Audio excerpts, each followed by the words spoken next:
ajo du peza ajo yoga yona ulade haza do cheze one menu me potale ma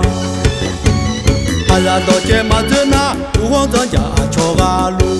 menu me po matana uwon mo pa ajo ton la nga adu mo yo ti me anu ma la cha chi yo ti ma za ma lo e ko ta ja lo e ko ji xie ayu bio ani ule adu ajo me bo le ma la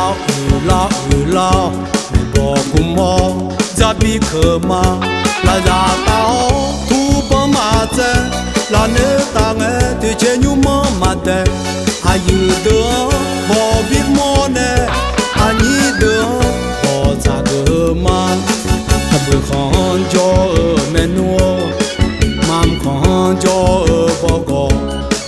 khai khon jo a jo lao khon jo pha za ye na khon jo me no jo bo o ne u le ma de a zo jo bo he no yo mue ne tha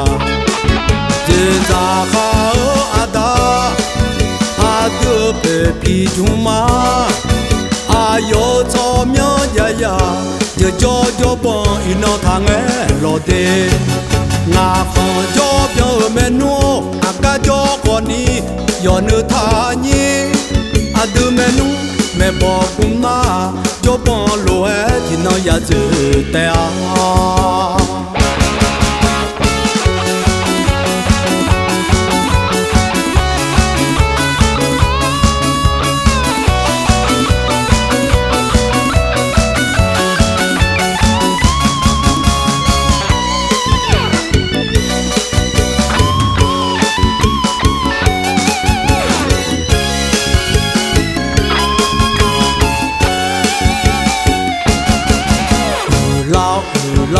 lao me bo kum mo